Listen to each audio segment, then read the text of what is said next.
contre? Il est adopté. Nous en venons à l'article 9. Nous sommes saisis de 3 amendements de suppression. L'amendement 105 défendu par Monsieur Dor. Oui, Madame la Présidente, oui, cet article, nous l'avons déjà dit à l'époque, au mois de mars, quand nous étions ici dans cette salle, ça pose 2 difficultés pour nous. La première, c'est que vous créez une rupture grave des politiques de lutte contre les toxicomanies créées depuis 20 ans en France. Et deuxièmement, vous créez une zone de non-droit, totalement en contradiction. Alors, nous avons fait l'étude d'évaluation qui confirme que même une expérimentation de 6 ans, on arrivera à 1 million d'euros par an et par salle de shoot, même si Madame Delaunay le vote pour la ville de Bordeaux ou si c'était voté dans une autre ville, mais cela représente des sommes très importantes. Pour la même somme, nous pensons qu'il vaut mieux financer des lits d'hospitalisation et en particulier, il y a des expérimentations qui ont développé des communautés thérapeutiques. Surtout qui sont largement diffusées dans d'autres pays. Ça repose sur une méthode qui est innovante, c'est axé sur l'abstinence et cela fonctionne. Il y en a d'ailleurs dans la région parisienne. Donc autant poursuivre dans ce sens nos luttes contre la toxicomanie et ne pas faire des zones de non-droit. Merci, Monsieur Dor. Amendement 154 de suppression de Madame Boyer. Merci, Madame la Présidente. Écoutez, pour aller dans le sens qui vient d'être exprimé par mon collègue Monsieur Dor, moi je dirais que je suis évidemment pour la suppression de cet article, parce que cet article prouve qu'il méconnaît la réalité du terrain. La mise en place des salles de shoot conforte les toxicomanes dans leur addiction, plutôt que les en délivrer, voire elle les incite indirectement à augmenter des doses consommées, se sentant médicalement encadrées et donc sécurisées. Je dirais qu'elle met aussi en péril des quartiers entiers. Et tout à l'heure, Dominique Tian évoquait ce qui s'est passé à Marseille, enfin en tout cas la volonté qui a été exprimée à la fois par le maire de Marseille et le premier adjoint à la mairie de Marseille qu'il est, à savoir que cette consommation devait s'exercer, mais uniquement dans des établissements, enfin si elle devait s'exercer uniquement dans des établissements de santé, c'est-à-dire encadrés et hors de locaux ordinaires. Moi, je voudrais rajouter que plusieurs pays, ils ne sont que 8 au monde, qui ont expérimenté ces salles, font machine arrière au vu des difficultés qu'elles posent. Ces difficultés, elles sont à la fois d'ordre public et sanitaire. Et en plus, il n'existe aucun lien avéré entre la présence des salles de shoot et la réduction du nombre d'overdoses ou encore la réduction d'infections virales de type VIH, hépatite B et C. Et que ces zones de non-droit qui viennent d'être dénoncées par mon collègue Dominique Dor sont en contradiction avec la norme constitutionnelle selon laquelle la loi doit être la même pour tous, qu'elle protège ou qu'elle punisse. Et puisque elle est en train d'exonérer des personnes détenant et consommant des substances stupéfiantes du champ du délit et de la détention illicite de stupéfiants dès lors qu'elles consomment des drogues à l'intérieur des salles de shoot et procèdent par là même à l'exclusion pour les professionnels en les excluant du champ du délit. Moi, je voudrais dire aussi que même si on peut prendre la société telle qu'elle est, moi, je ne peux pas me résoudre à l'impuissance publique et consacrer l'impuissance publique en faisant en sorte que des comportements totalement illicites soient consacrés par la loi et que par là même, à un moment donné, on dit que dans certains endroits, on peut faire usage de stupéfiants. Moi, je pense que je n'ai pas envie non plus, tout à fait concrètement, que ma ville, par exemple, devienne un des lieux de tourisme, de la consommation de diverses drogues. Mais oui, mais c'est ça la réalité, madame. Voilà ce qui risque de se passer dans certaines villes. Regardez comment certains vont, par exemple, aux Pays-Bas. Ils y vont pas pour regarder les tulipes. Ils y vont aussi pour consommer des substances qui sont interdites chez nous, et ça n'a pas réduit ni la délinquance, ni tous les problèmes inhérents à la consommation de stupéfiants. Donc moi, je suis pour la suppression de cet article 9. Merci. L'avis du rapporteur sur ces 3 amendements de suppression. Oui, évidemment. Oh, excusez-moi, non, mais j'avais pas vu les. Monsieur Accoyer, ensuite Monsieur Robert. Merci Madame la Présidente. Donc il s'agit là d'une remise en cause d'une politique de lutte contre les toxicomanies. Et je crois qu'il faut quand même saluer ce qui marche, car depuis un certain nombre d'années, cette politique a eu pour effet de diminuer le nombre de complications infectieuses liées à la toxicomanie par voie intraveineuse et également le nombre d'overdoses. Alors, cette politique marche, mais ça ne fait rien, on en change. C'est quand même une manière de faire assez surprenante. Ces mesures vont à l'encontre d'une politique conduite, mais de surcroît, elles créent des zones à droit différentiel, si on peut appeler ça comme cela, où on aurait le droit de détenir des stupéfiants, où on aurait droit probablement de commercialiser, de vendre ces stupéfiants aux abords des salles de shoot, où les professionnels qui seraient dans ces lieux pourraient être accusés de complicité de détention et d'usage de stupéfiants, et s'il y a un accident survenait, de mise en danger de la vie d'autrui. Et on le sait parce que nous avons été sollicités et que c'est une évidence, le voisinage serait dans des conditions, parce qu'il l'est dans les pays étrangers où ces salles existent déjà, dans des conditions de sécurité et de tranquillité qui sont évidemment inacceptables. Cette mesure, qui de surcroît est lourde et onéreuse, paraît tout à fait à l'encontre d'une politique qui mériterait d'être poursuivie plus longtemps, parce que la continuité pour atteindre nos objectifs est une nécessité. Monsieur Robinet. Merci Madame la Présidente. Je veux anticiper des arguments qui pourront être émis par certains de nos collègues de la majorité, notamment sur les pays, et 8 pays, comme l'a rappelé Valérie Boyer, qui ont expérimenté ces salles de shoot. Il faut comparer ce qui est comparable, car quand on compare véritablement aujourd'hui les structures qui existent pour accompagner, je dirais, les personnes malades qui se droguent, il existe différentes structures ou institutions en France qui permettent justement d'accompagner ces malades. Ces structures n'existent pas dans les pays qui ont expérimenté les salles de shoot. Et on le voit aujourd'hui, ces salles de shoot ne répondent pas véritablement aux enjeux sanitaires, puisque la plupart et la grande majorité de ces 8 pays vont revenir en arrière pour des questions de sécurité, questions sanitaires, des questions également de coûts, car c'était rappelé par Jean-Pierre Door, une salle de shoot c'est 1 million d'euros, ça permet de financer 15 lits en tout cas de lutte contre les addictions. Troisièmement, nous avons fait une proposition lors de la première lecture, lors des débats dans l'hémicycle, proposition qui a été reprise par nos collègues sénateurs. C'était dans ces cas-là, si vous êtes obstinés à vouloir expérimenter ces salles de shoot en France, dans un souci notamment sanitaire et d'accompagnement des personnes malades, pourquoi ne pas d'emblée les adosser à des structures hospitalières, CHU ou autres? Là, il y aura un véritable suivi par le corps médical, au lieu de vouloir implanter celles de shoot près des gares ou dans d'autres lieux, ou centre-ville ou pas. Et c'est ce que ces salles de shoot amèneraient bien sûr à des ordres publics avérés dans l'ensemble de ces villes qui voudraient expérimenter ces salles de shoot. Et ça ne permettrait pas, en tout cas, et il y aura d'autres problèmes juridiques, et notamment l'intervention de la police qui ne pourrait pas intervenir dans celles de shoot. Il pourrait y avoir un certain nombre de dealers qui feront leur commerce. Mais donc, voilà, la proposition est d'adosser ces salles de shoot à des établissements hospitaliers pour en assurer, bien sûr, un meilleur suivi, notamment en direction des malades. Merci. Avant de donner la parole au rapporteur, il faudrait au moins qu'on se mette d'accord sur les publics auxquels ça s'adresse. Ce sont des publics qui ne sont plus dans les radars de notre société. Ils ne sont pas pris en charge par les CARUN, ils ne sont pas pris en charge par les XAPA, ils n'ont pas de médecin traitant, ils sont dans la rue. Donc on me dit, ils vont venir s'injecter leurs produits dans une salle dédiée, avec des gens qui les accompagnent. Trouvez-vous mieux que ces mêmes personnes, s'il n'y a pas ces lieux-là, se piquent à l'entrée d'un parking souterrain? C'est ce qui se passe, puisque je les ai quand même accompagnés pas mal d'années pour ça, connaître leurs pratiques.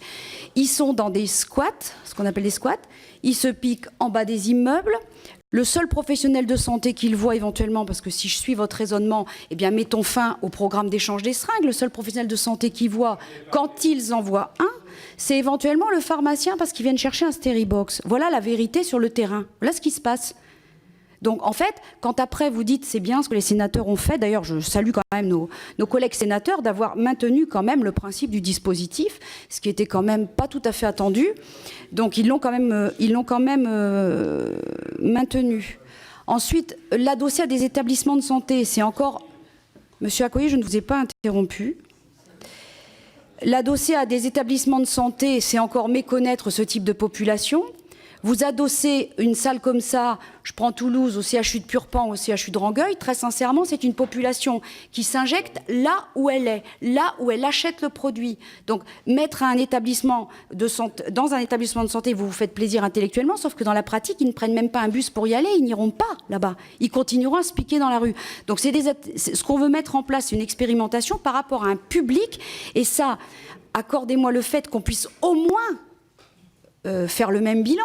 Ça s'adresse à une population que personne ne voit, si ce n'est au bas des immeubles, dans les parkings souterrains, et qui se piquent comme ça, comme ils peuvent. C'est cette population-là. C'est pas la personne qui a déjà un médecin référent traitant, un éducateur de rue qui s'occupe de lui, qui va régulièrement dans un XAPA, qui voit l'association Aide avec le bus. Enfin, c'est pas cette population-là. C'est une population qui aujourd'hui n'est pas identifiée. Voilà. Et qui va choquer chacun d'entre nous, chacune d'entre nous, quand on passe dans la rue et qu'on les voit se piquer dans les conditions que je vous ai décrites. Et là, j'y mets aucune passion, c'est juste une réalité, un diagnostic visuel. Et je vous invite à aller dans les grandes villes, voir ce qui se passe, pour ceux qui peut-être n'ont pas l'habitude forcément d'avoir affaire à ce public, ils ne sont quand même pas partout, puisqu'ils se rassemblent là où il y a des lieux de vente de ce type de produits, et notamment, je pense... à l'héroïne. Donc venir dire que ce sera des zones de non-droit, c'est sale, au contraire, ils rencontreront des gens qu'ils ne voient pas d'habitude. Donc je ne vois pas là où est le blocage sanitaire, psychologique, je ne sais pas, mais je crois qu'on n'est pas d'accord, on en fait un principe tout à fait idéologique, de votre part, parce que vous ne voyez pas qu'il y a une petite partie infime de cette population toxicomane qui aujourd'hui n'est pas identifiée, qui aujourd'hui n'est pas prise en charge. Ah, évidemment, j'entends, ça a un coût. Bon, bah oui, la vie humaine a un coût, effectivement. Alors, je sais pas, à ce moment-là, moi, je les emmène sur un bateau, puis on les noie dans l'Atlantique, si vous voulez. On peut faire ça aussi, ça coûte rien, ça. Ça, ils se piquent plus dans la rue, puis on les voit plus. Mais je pense qu'une république comme la nôtre, si elle a encore le terme de dignité en tête, c'est quelque part redonner un tout petit peu de dignité, en tout cas leur tendre la main, voilà. Et ce sont des parcours, je peux vous le dire, je connais bien le sujet, ce sont des parcours très longs, c'est pas on décide que tu t'arrêtes et tu t'arrêtes, ce sont des parcours extrêmement longs, avec des rechutes, on franchit une marche, on en repère 2, on en regagne 3, c'est comme ça que ça se passe. Bon, ben voilà, alors une fois que je vous ai dit ça, je vous pose la question à l'opposition, quelle solution vous avez pour ces gens dans la rue, que vous n'allez pas les prendre de force pour les mettre dans des centres, pour les sevrer, ça n'existe pas, ça. Donc comment vous faites, quelle solution vous avez pour les raccrocher un tant soit peu à notre société et commencer, contrairement à ce que vous dites, non pas à augmenter leur consommation, mais justement à les accompagner vers la resociabilisation et sans doute au bout du chemin, on l'espère en tout cas, faire tout pour qu'ils reprennent la dignité et qu'ils s'en sortent. Voilà ce que j'avais à dire, monsieur le rapporteur, je vous laisse la parole. Merci Madame la Présidente. Moi, je suis très sensible à cette description sur le terrain que vous avez faite d'une population très restreinte à très très très haut risque qui vit beaucoup moins longtemps que nous dans des conditions extrêmement précaires et douloureuses et à qui nous offrons une possibilité. Je ne veux pas alourdir le débat, mais je veux quand même vous citer 2 ou 3 phrases du rapport de l'INSERM qui avait été commis en 2010 et qui parlait de ce qu'on appelait alors les centres d'injection supervisés qui existent à l'étranger, vous le savez. Que nous disait l'INSERM ? Il était très, très mesuré et je pense qu'on peut leur faire confiance. Il nous disait les données disponibles indiquent que les CIS, on va les appeler comme ça, centres d'injection supervisés, apportent des bénéfices aux usagers de drogues injectées, la sécurité, l'injection dans des conditions hygiéniques acceptables, la possibilité de recevoir des conseils, des instructions spécifiques, etc. C'est ce qui existe dans le rapport. Et les CIS bénéficient également à la communauté, c'est-à-dire l'ensemble de la communauté, par la réduction de l'usage de drogue en public et des nuisances associées. Les CIS peuvent être considérés comme une mesure complémentaire et non concurrente à d'autres dans la palette des services proposés à ces usagers. Il disait également que c'est leur spécificité à ces CIS que d'être complémentaires avec le réseau de soins qui fait tout son intérêt. Et je finirai en disant que ces centres, ces salles de consommation à moindre risque, l'expérimentation que nous vous proposons est effectivement intégrée à un réseau de services qui dépasse la prévention et le soin et qui est absolument essentiel. Donc on permet à une population éloignée de tout, qui prend des risques pour sa santé, bien évidemment, au-delà de l'imaginable. On lui permet peut-être, pour quelques-uns d'entre eux en tout cas, d'essayer de retrouver à la fois une sociabilité acceptable et des soins dont ils sont aujourd'hui extrêmement éloignés. Et je crois que si on posait ces centres au milieu d'un hôpital, ma conviction, mais je suis évidemment moins expert que la présidente, ma conviction est qu'ils n'iraient pas. Et que donc ce lien est essentiel. Ça pose, et je le reconnais volontiers, des difficultés au cœur de ville. Ça n'est pas simple et il faut expliquer, il faut que les élus locaux soient partie prenante, il faut un projet. Et vous avez raison, mais nous avons là affaire à nos frères humains en très grande difficulté, à qui nous tendons la main. Et moi, je ne veux pas entendre, vous avez le droit d'avoir cet argument, de dire que ça coûterait 1 million d'euros. Ça vaut la peine pour ces individus qui se piquent dans la rue, qui meurent dans la rue, de leur donner un petit espoir, éventuellement une solution. Merci. Madame Le Callennec, ensuite Monsieur Thian. Oui, merci à Madame la Présidente. Moi, j'aimerais savoir ce que ces centres apportent de plus que les CARUD qui ont été mis en place. Et quand on regarde les missions des CARUD, accueil collectif individuel, soutien aux usagers dans l'accès aux soins, mise à disposition de matériel de prévention des infections, intervention de proximité à l'extérieur, développement d'actions de médiation sociale. Vous parlez de ces publics éloignés de tout. Moi, j'entends dire que les CARUD, ils ont même des équipes mobiles. Donc, qu'est-ce que ça apporte de plus, un centre localisé dans un endroit? Et ça marche. Monsieur Thian. C'est un sujet très sensible. La ville de Marseille, et Valérie Boyer l'a rappelé tout à l'heure, connaît ce problème comme toutes les grandes métropoles. On a un quartier du centre-ville qui s'appelle le quartier de Saint-Charles-Canebière, que chacun connaît. Ce sont là des centaines de drogués qui se retrouvent toute la journée. Des centaines de drogués vont à l'héroïne et qui malheureusement se piquent, vous avez raison, dans les parkings de la gare Saint-Charles ou dans les immeubles. Donc la ville de Marseille connaît ce problème. Mais comment voulez-vous qu'on adhère à l'idée qu'on créerait une sorte de zone de non-droit où les gens seraient soignés avec pour des substances illicites, interdites à la vente, interdites à la consommation, et qu'on crée dans ces centres-villes de Marseille, parce que c'est évidemment là que le besoin se fait ressentir, une zone de non-droit qui interdirait à la police d'intervenir. On a, Isabelle Le Callennec vient de le dire, on a des structures hospitalières qui marchent bien, comme le CARUD. Ce que le Sénat avait proposé, c'est d'intégrer ça à un centre de santé, mais en dehors des centres-villes, pour qu'on pousse les gens à se soigner, justement, et non pas leur dire simplement, sur le haut de la Canebière, vous aurez une zone de je ne sais pas combien, de centaines de mètres carrés, où la police n'interviendra pas, la puissance publique n'interviendra pas. Et Valérie Boyer le disait tout à l'heure, elle avait raison, vous créerez bien sûr un appel extrêmement fort qui dira, finalement, dans le centre-ville de Marseille, on peut on peut se droguer, voilà, et puis dans l'impunité, sans recherche. Madame la Présidente, ce problème des centaines de drogués, c'est que les doses de drogue, d'héroïne coûtent très cher et que nous avons un problème de délinquance qui ne peut échapper à personne.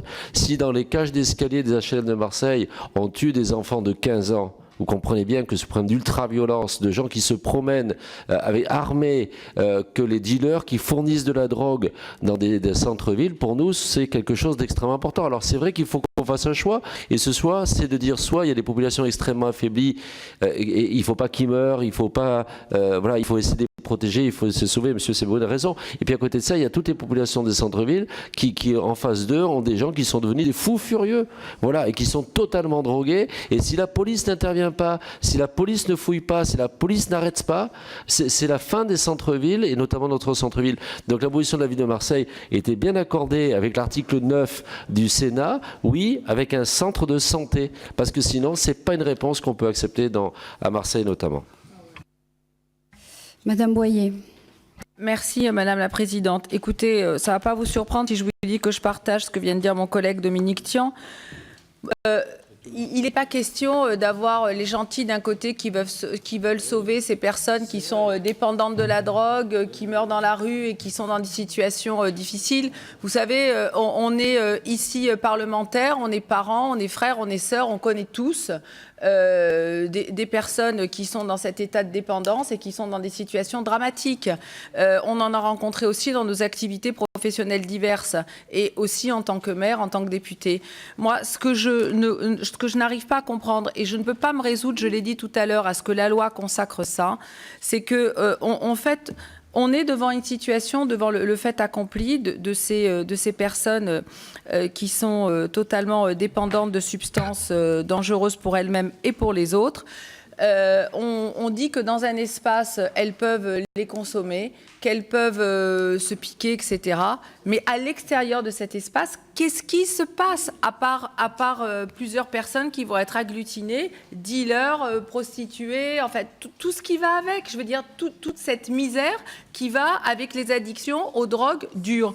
Donc, moi, je ne comprends pas comment on va dire aux Français que la loi reste applicable et que les toxicomates, lorsqu'ils se rendent dans la salle de shoot ou qu'ils en sortent avec leurs produits ou quand ils les acquièrent à l'entrée de la salle de shoot, eh bien, où il y aura des dealers présents, là, on ne pourra pas les sanctionner, mais après, on pourra les sanctionner. Je veux dire, il n'y a aucune cohérence.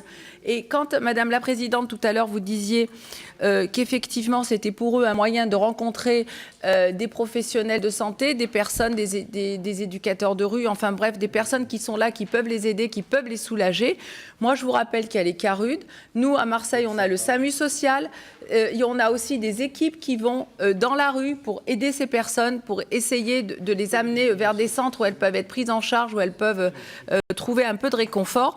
Donc, on ne les laisse pas pour autant au bord du chemin, mais de là à cristalliser dans nos villes ou dans certains quartiers un endroit où il sera permis de se shooter, je pense qu'il y a un pas, et ce pas, il ne faut pas le franchir. Et d'ailleurs, les endroits où les pays qui l'ont franchi reviennent sur ces décisions. Donc il faut aussi tenir compte des expériences qui se passent à l'étranger. Madame Carré-Comte. Oui, merci Madame la Présidente. Bon, quelques éléments, parce que je crois que sur ce sujet, il faut continuer à faire œuvre de pédagogie et à en appeler un certain nombre d'éléments rationnels par rapport aux contre-vérités que nous avons entendues une nouvelle fois ce soir. D'abord, moi, je voudrais revenir sur la question de vocabulaire pour dire que, je l'avais déjà dit en première lecture, mais que pour moi, il est vraiment extrêmement important de ne pas parler de salles de shoot, mais de salles de consommation à moindre risque, non seulement pour des questions de francophonie, mais surtout pour des questions d'abord de dignité et de respect des personnes, et aussi pour des raisons de précision, parce que salle de consommation à moindre risque, ça veut bien dire qu'on est dans une logique de santé publique. C'est un des éléments des politiques de réduction des risques, c'est pas l'alpha et l'oméga de l'ensemble des politiques de réduction des risques, mais c'est un des éléments, d'ailleurs c'est une expérimentation, donc un élément qui nous semble extrêmement pertinent et qui a donc pour but d'amener les personnes à sortir des parcours de toxicomanie. Donc ça, c'était le premier élément. Deuxième élément, je ne peux pas vous laisser dire non plus qu'il s'agit de zones de non-droit, puisque nous sommes, et ça a bien été expliqué par Madame la Présidente et Monsieur le rapporteur, dans des situations où les choses sont encadrées, où les personnes sont accompagnées par des associations, par des professionnels de santé, également par les élus locaux, qui sont extrêmement porteurs des projets. On citait le cas de Bordeaux, Madame Delaunay citait Alain Juppé tout à l'heure, mais je pourrais vous citer le cas parisien. On a aussi un projet qui est très porté et très préparé en amont depuis plusieurs années maintenant. Donc on n'est pas dans une situation où il ne se passe rien, on est dans une situation de portage et d'accompagnement. Et puis enfin, il y a un dernier argument sur les éléments de tranquillité publique, c'est M. Roumégas qui le disait aussi tout à l'heure. Ces salles de consommation à moindre risque permettent aussi de ne pas avoir des seringues dans la rue, de ne pas avoir des choses non régulées. On est au contraire dans des éléments qui permettent de sécuriser les environnements urbains. Et je crois que c'était également important de le rappeler. Merci. Si Madame Le Callennec, peut-être vous répondre sur les CARUD.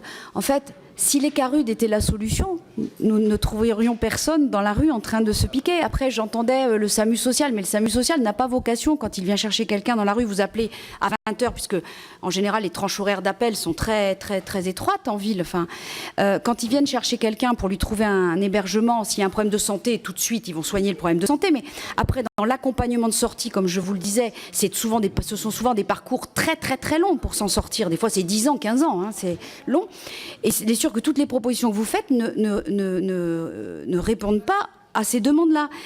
Les gens que j'ai en tête là, bon, peu importe, mais les CARUD, ils n'y vont jamais. Et les CARUD ne les trouvent pas non plus. Donc c'est pour ça d'ailleurs que c'est à titre expérimental. On a l'impression, je ne parle pas forcément de vous, Mme Le Callennec, mais dans les collègues autour de vous, on a l'impression que le fait qu'on ouvre en expérimentation des salles de consommation, on va faire des générations spontanées d'injecteurs compulsifs d'héroïne. Enfin non, si on les met en place, parce qu'ils existent. C'est pas nous qui allons les créer. On a l'impression qu'on va donner une offre et puis du coup la demande va arriver. Non, la demande. En fait, c'est pas une demande puisqu'en fait ils ne demandent rien. Ils continuent à se piquer et à se détruire la santé. On va aller au-devant d'eux pour leur offrir quelque chose de plus dans la panoplie pour essayer de les resociabiliser. Je ne sais pas quel autre mot utiliser, mais la vérité, c'est ça. C'est si les carudes marchaient, on en a, par exemple, à Toulouse, il y a des carudes, il est vrai qu'on a quand même une population qui se pique dans la rue. Donc c'est un outil supplémentaire. Enfin, bon, je pense que les salles de consommation, on ne les aura pas actuellement avec la mairie actuelle. Mais peu importe. Je veux dire, s'il y avait ça, c'est pour s'adresser à une population qui ne va pas dans ce qui existe déjà. Voilà. Monsieur le rapporteur, excusez-moi d'avoir empiété. Non, rien à ajouter, Madame la Présidente. Vous avez rappelé que si les carudes étaient l'alpha et l'oméga, ça se saurait. Et donc, je pense que modestement, rappeler le rapport de INSERM sur ce qu'on appelle aujourd'hui les centres de consommation à moindre risque fait qu'on a très probablement besoin de cet outil supplémentaire. C'est comme ça que je l'appelle. Donc, je donnerai un avis défavorable à vos amendements de suppression. Merci. Donc nous passons au vote sur ces amendements de suppression avec un avis défavorable du rapporteur. Qui est pour? Qui est contre? Ils sont rejetés. Amendement 355, Monsieur Sebaoun. Merci, Madame la Présidente. J'ai deux amendements qui suivent et que je vais peut-être présenter ensemble. Oui, allez-y. Au travers de la discussion du Sénat, il y a eu des modifications qui ont été intégrées. On vient de parler de l'intégration à l'établissement de santé. J'ai dit que nous n'étions pas favorables et que nous souhaitions que les lieux soient distincts de ceux qui sont habituellement utilisés dans le cadre des missions de soins, et donc les sortir, si j'ose dire, de l'hôpital où on veut les faire rentrer. Ça, c'est le premier élément. Le deuxième élément, c'est que le Sénat a introduit la notion de responsabilité à la place de supervision. Le mot supervision existe dans l'article 8 et il convient d'être maintenu à ce stade. Et troisième élément que je pense utile que le Sénat a intégré, c'est justement la concertation avec les collectivités locales, puisque c'est elles qui vont en partenariat recevoir ces salles de consommation à moindre risque. Merci. Donc, Monsieur Dor. Oui, je regrette tout à fait cet amendement, Monsieur Sebaoun. Tout à fait, parce que même si nous ne sommes pas favorables, on l'a dit tout à l'heure, les Républicains, à ces salles de shoot et que nous préférerions de continuer des investissements vers les carudes, vers les appartements, les communautés thérapeutiques, les centres d'hébergement. Donc là, les sénateurs ont essayé de raccrocher ces centres près d'un centre hospitalier. Nous, on en avait parlé lors des débats en disant pourquoi pas, si on doit aller là, au moins qu'on ait une assurance d'avoir un contrôle hospitalier. Et là, vous le supprimez. Donc, vous retournez à la case départ, c'est-à-dire remettre ces salles de shoot n'importe où dans les villes, sous un pont, sur une place, derrière des immeubles. Vous avez vu à Paris les tollés que ça a pu faire dans le 19e lorsqu'on a proposé de mettre ces salles près d'appartements. Là, c'est dommage. Au moins, vous auriez pu laisser ce que le Sénat a essayé de réguler. Enfin, si je puis me permettre, on constate que cette population-là ne va pas dans les carudes, qui la plupart sont dans les centres-villes. Donc c'est pas pour aller dans les établissements de santé qui sont encore plus loin que l'existant. Donc le problème, il est hors de question de le mettre dans chaque rue, Monsieur Robinet. Non, ne caricaturez pas ce que je suis en train de dire. C'est méconnaître, mais je peux pas vous en vouloir. Je veux dire, après on a chacun nos expériences, mais je peux vous assurer que c'est une population aujourd'hui. Écoutez, non, parce que vous ne diriez pas ce que vous êtes en train de dire, Monsieur Dor, avec tout le respect que j'ai pour vous.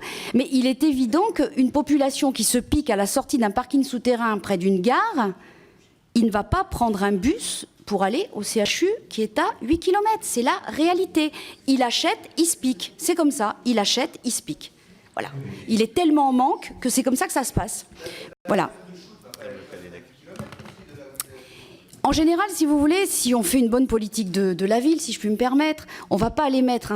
Ils se concentrent dans des endroits de la ville, et vous le savez très bien, puisque les centres là où se vendent ce type de produits, on les connaît, la police connaît, c'est très bien où les trouver.